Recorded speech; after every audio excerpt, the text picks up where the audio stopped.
Dark clouds roll over the mountains of Afghanistan. The camera glides across desolate valleys, abandoned military bases, and villages rebuilt from rubble. In the distance, the faint echo of American helicopters fades into memory, ghosts of a war that promised victory but delivered only silence. This land, once called the graveyard of empires, has broken the will of conquerors from the British Raj to the Soviets, and finally, the Americans. Every great power that entered here walked out in defeat, or didn't walk out at all. In August 2021, the world watched in disbelief as the most powerful nation on earth fled in chaos. Planes roared from Kabul's runways as desperate Afghans clung to the wings, the Taliban's flag rising once more above the city. The so-called War on Terror ended not with a triumphant roar, but with a quiet whisper. And yet, history rarely ends the way it appears. When the last American soldier left, Washington declared the conflict over. But behind closed doors, the old maps were never put away. Within months, U.S. drones returned to Afghan skies. Diplomats met with Taliban officials in Qatar. Satellite images revealed renewed activity around former American bases. If the empire had truly fallen, why were its shadows still moving? The answer lies in Afghanistan's geography, both a curse and a treasure. Cradled at the heart of Asia, it borders Iran to the west, Pakistan to the south, China's Xinjiang to the east, and the resource-rich plains of Central Asia to the north. Whoever holds influence here controls the gateway between the Middle East, South Asia, and Eurasia. It's a crossroads of power no empire can afford to ignore. For the United States, withdrawal meant more than just the loss of a war. It meant surrendering a critical strategic vantage point between two of its greatest rivals, China and Iran. As Kabul fell, the images of fleeing soldiers and desperate civilians became symbols of American decline, a humiliation that demanded correction. And while Washington politicians debated who was to blame, Beijing and Moscow moved swiftly. China began courting the Taliban with promises of investment and rare earth mining deals. Russia extended its reach through regional diplomacy and trade. By 2023, Afghanistan even appeared at China's Belt and Road Forum, a symbolic gesture that set alarms ringing in Washington. The U.S. may have left militarily, but it could not afford to leave geopolitically. While global attention shifted to the conflicts in Ukraine and Gaza, a quieter contest began in the shadows of the Hindu Kush. It became an invisible chessboard of spies, satellites, and proxy deals. The CIA, reactivating its old networks from bases in Qatar and perhaps Pakistan, resumed surveillance under the familiar guise of counterterrorism. The Pentagon called it over-the-horizon capability, but critics saw it for what it was, a rebranded imperial footprint, lighter and less visible. Under the Taliban, Afghanistan is both isolated and invaluable. Its soil conceals vast reserves of lithium, copper, and rare earth elements, the lifeblood of the 21st century's energy and technology revolutions. While American leaders speak of human rights and freedom, the true motives often lie deep underground. Lithium is the new oil, and in a world racing toward electric dominance, letting China monopolize Afghanistan's minerals would be a strategic defeat Washington simply cannot accept. And so, as drones hum once more above Afghan skies and aid organizations return under humanitarian banners, the old patterns re-emerge. We see power masked as charity, a presence disguised as an absence. By late 2024, a clear picture had formed. American NGOs reopened their offices in Kabul. Intelligence operatives quietly visited neighboring states, and so-called anti-ISIS strikes mysteriously aligned with key trade routes. America was back, not with soldiers but with satellites, not with military bases but with bargaining chips, not with flags but with influence. Every empire that has ever entered Afghanistan swore it would never return, and yet the mountains always seem to call them back. For Washington, Afghanistan is more than just a scar on its reputation. It's an unfinished chapter, a stark reminder of what was lost and what still might be regained. As one former CIA officer admitted, "We never really left. We just changed the way we're there. And so, as the world's gaze drifts toward Ukraine, Gaza, and Taiwan, something stirs quietly in the heart of Asia.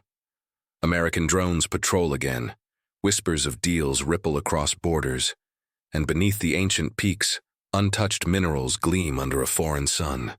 The same land that buried the ambitions of so many empires now listens once more to the hum of engines overhead. And this leaves us with a critical question.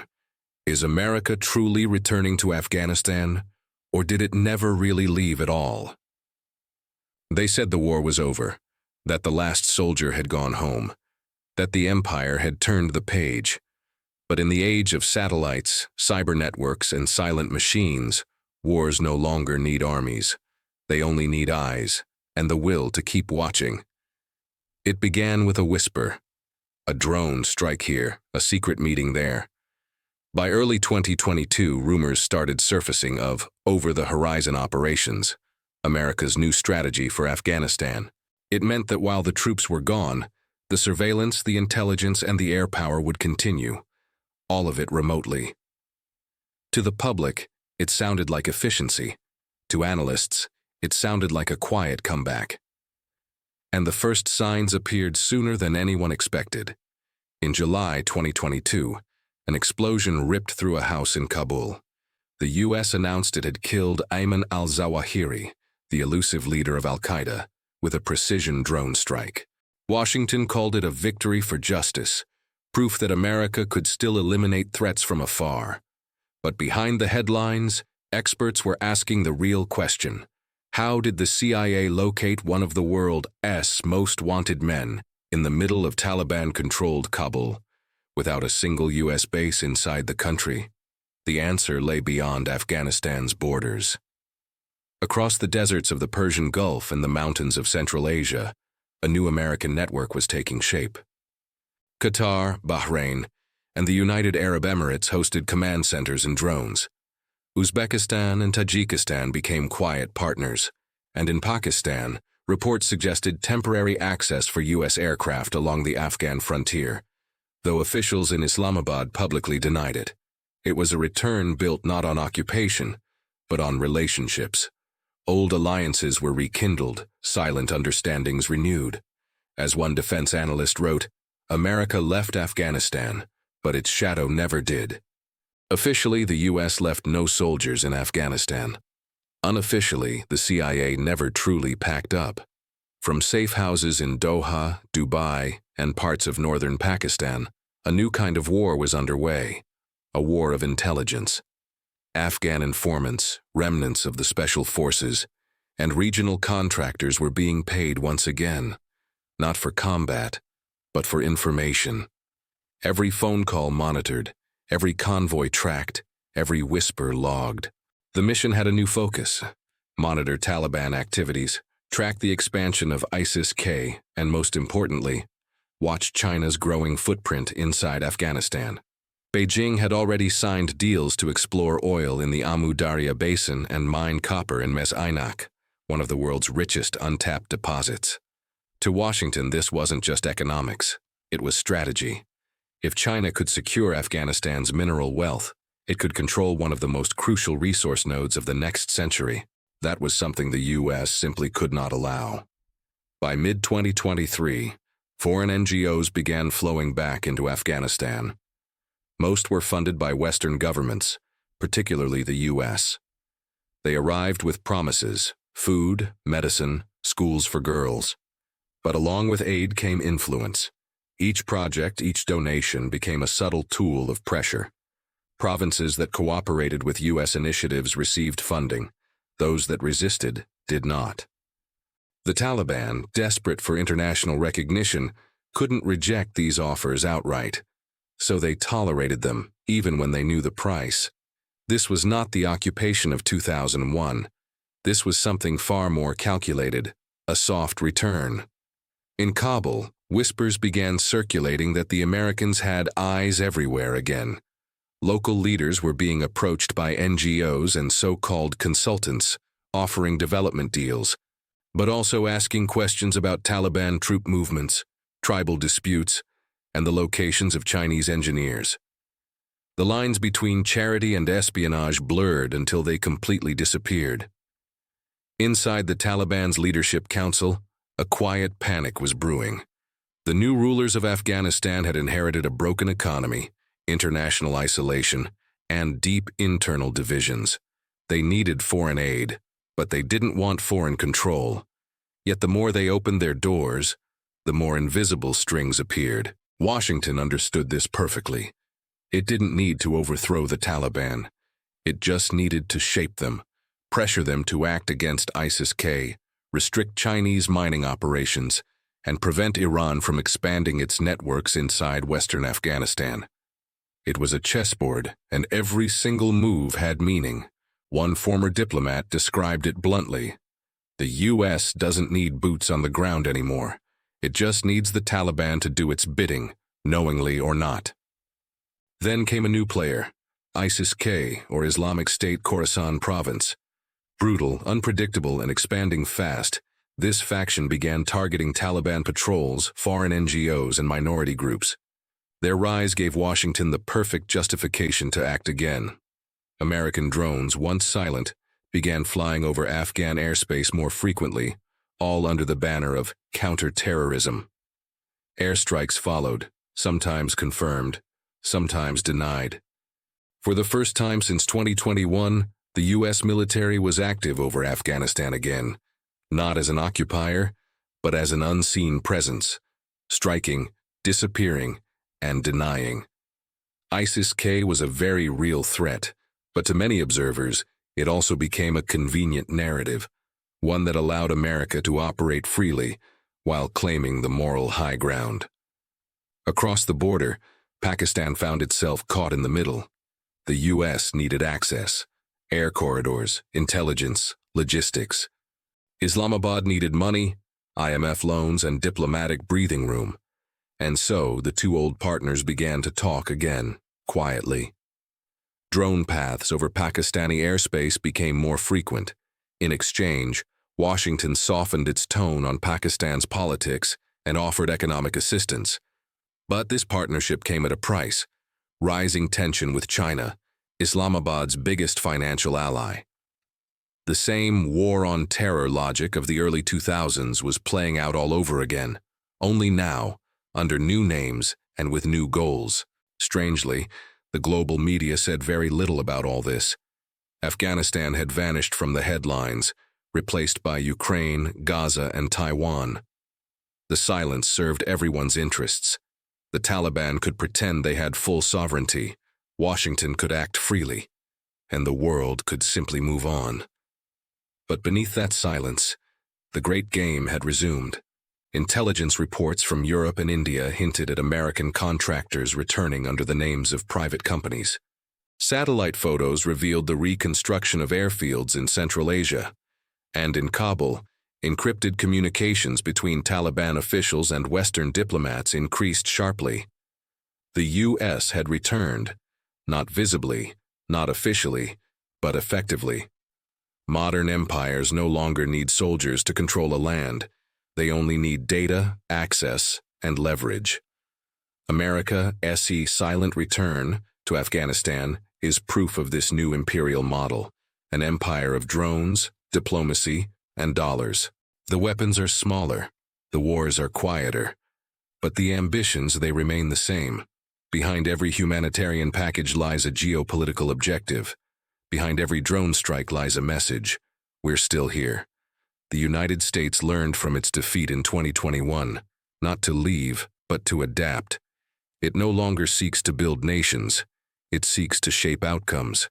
And Afghanistan, once again, finds itself caught in the storm of great powers, a pawn on a board it never asked to be a part of. In the 19th century, they called it the Great Game, the silent struggle between empires over the mountains of Central Asia. Today, the names have changed, but the game remains. Only the players have become invisible. In the heart of Central Asia, beneath the pale sun of a restless dawn, Afghanistan breathes again, not in peace, but in a tense, watchful pause. The dust has barely settled from 2 decades of war, yet the air already trembles with whispers of deals, debts, and new designs. Empires no longer arrive with drums and banners. They come with contracts and corridors, with credit lines and covert agents, their ambitions dressed in the language of development and aid. And so, in the silence left by America's retreat, a new great game begins. The story is older than memory. Once it was Britain and Russia, their explorers and spies tracing uncertain borders across mountains where maps failed and tribes refused to bow. They called it the Great Game, a shadowy struggle for dominance over a land no one could truly possess. Now, the players have changed, but the board remains the same. Afghanistan, landlocked yet unbroken, stands again at the crossroads of empires. To the east, China, with its ancient patience and modern hunger for resources. To the west, Iran, old and defiant, eager to shape the fate of its neighbor. To the north, Russia, humiliated once but now seeking redemption through influence. And across the oceans, the United States, watching, waiting, and unwilling to let the board slip entirely from its sight. Each moves quietly, but purposefully. Not with armies, but with influence. In Washington, the strategy rooms still flicker with satellite feeds of the Hindu Kush. On the digital maps, the war has ended. But in the minds of the planners, it never truly does. Afghanistan was supposed to be a graveyard for terrorists. Instead, it became a mirror, showing America its own reflection, weary, divided, and uncertain of its purpose. But superpowers don't just walk away. They pivot, they recalibrate, and they watch from the shadows. Now American drones hum silently above the borderlands, not to bomb, but to observe. Intelligence flows through regional partners. The CIA works through silent alliances, financing local informants, mapping Chinese infrastructure projects, and monitoring Iranian convoys. A new phrase has emerged in the think tanks and congressional hearings: strategic denial. The thinking is simple. If America cannot rule Afghanistan, it will do everything in its power to ensure no one else truly can. Far away in Beijing, the mood is entirely different: calm, methodical, patient. China sees Afghanistan not as a battlefield, but as a corridor. It's the missing link in its grand global vision, the Belt and Road Initiative. In dimly lit conference rooms, Chinese planners trace a new Silk Route through the treacherous mountains, aiming to link Xinjiang to Kabul, and beyond that to Gwadar port in Pakistan, and eventually to the markets of the Middle East. Every road, every tunnel, every pipeline is part of a quiet conquest, one paved not in blood, but in cement, copper, and contracts. Yet even China knows that Afghanistan resists control. The terrain swallows ambition. The tribes remember betrayal. And the Taliban, though eager for investment, are deeply suspicious of becoming dependent on any foreign power. So Beijing plays a cautious game. It offers aid, access to mines and railways, but keeps one hand near the exit. In return, it asks for just one thing: silence in Xinjiang. A firm promise that the Taliban will not harbor Uyghur militants, the one threat China fears could ignite rebellion at home. In this way, commerce becomes a form of containment. Westward, across the deserts of Herat, Iran watches, not from afar, but from within. For Tehran, Afghanistan is not just a neighbor. It is a buffer, a brother, and a battleground of ideas. Through ancient trade routes, shared cultural ties, and clandestine support for Shia communities, Iran weaves a subtle but powerful web of influence. In the border towns of western Afghanistan, its presence is quiet but constant. You see it in the fuel tankers arriving by day, and you feel it in the intelligence couriers who move by night. Iran's goals are layered: prevent a U.S. return, contain extremist spillover, and build leverage through reconstruction and energy supplies. While China buys loyalty with infrastructure, Iran builds it with identity: a shared faith, a shared history, and a shared disdain for Western domination. Deep within Tehran's strategic circles, a phrase is whispered: every fallen empire leaves tools behind. We must learn to use them. For Iran, the U.S. withdrawal is not an end. It is an invitation to shape, to guide, and to whisper in the ear of a wounded land. And to the north, the Russian bear stirs once more. The memory of 1979, of the Red Army's humiliating retreat, still burns like frostbite in the national psyche. But Moscow has learned. It no longer seeks occupation. It seeks influence without invasion. From its bases in Central Asia, Russia projects a quiet power through intelligence sharing, arms sales, and energy deals, all backed by the promise of stability through fear. Its narrative is simple and compelling. We understand Afghanistan. The West never did. Through regional blocs like the Collective Security Treaty Organization, Moscow offers protection to former Soviet republics who are anxious about a Taliban resurgence. But behind each gesture lies a deeper motive: to block any American return and to balance China's growing reach. Russia's diplomats have become masters of playing both sides, attending peace talks in Doha, coordinating with Iran, and quietly selling arms to whoever can pay. In the Kremlin's eyes, Afghanistan is not an enemy, it is a lever. A way to pull at Western nerves and remind the world that Moscow still matters on the world stage. By 2025, Afghanistan has become a chessboard of invisible hands. Each power denies any interference, yet each is deeply entangled through aid, trade, intelligence, and ideology. Chinese engineers arrive in convoys under Taliban escort. American satellites track their every shipment. Iranian clerics hold secret councils in Herat. Russian advisors meet with tribal elders near the northern borders. Sometimes their interests align, fighting ISIS offshoots, securing trade routes, preventing refugee crises. But more often, they collide, subtly and invisibly. A drone is jammed here. A convoy is ambushed there. A rumor is spread.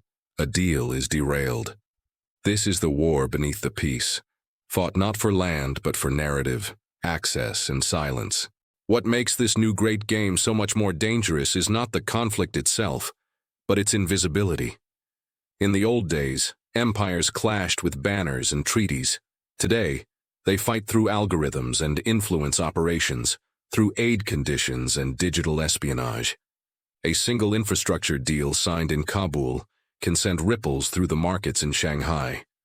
A tribal skirmish near Kunduz can shift alliances in Tehran. A viral video from Kandahar can spark furious debates in Washington. The battlefield is everywhere and nowhere at once. Afghanistan has once again become a mirror, reflecting the anxieties of the entire world. For America, it is a wound. For China, a test. For Russia, a memory. For Iran, an opportunity. And for the Afghan people, it remains a burden they never asked to carry. History, it seems, never truly ends. It simply changes its attire. Where spies once crossed mountain passes on horseback, diplomats now cross airwaves on encrypted calls. Where empires once fell by the sword, they now falter under the weight of sanctions and complex strategy. And through it all, Afghanistan stands, scarred but sovereign, defying every mapmaker who ever tried to draw its fate. One might ask, what does this land hold that draws the world back again and again? It isn't just minerals or geography. It's something deeper, the illusion of control, the belief that by mastering Afghanistan, one might somehow master destiny itself. But the mountains whisper a different truth. You may pass through us, you may conquer us for a season, but you will never remain. In the closing moments of this story, we see 4 shadows falling over Kabul, each cast by a different sun. The American shadow, still searching for meaning in its long war. The Chinese, calculating profit and risk. The Russian, haunted by history. And the Iranian, patient and poetic, watching the others tire themselves out. Beneath them all, the Afghan people, tired of being the prize, and yearning, finally, to be the players. The great game, reborn, is not about who wins. It's about who learns to stop playing. Because in Afghanistan, every empire eventually becomes a pilgrim, and every victory becomes a lesson. The dust will swallow names, but it will not swallow the truth. Here, power is a passing visitor. Only the mountains endure. Thank you so much for joining me on this deep dive into the new geopolitics of Central Asia. If you found this story compelling, please consider liking this video and subscribing to the channel for more content like this. We've got a lot more to explore together. See you in the next one.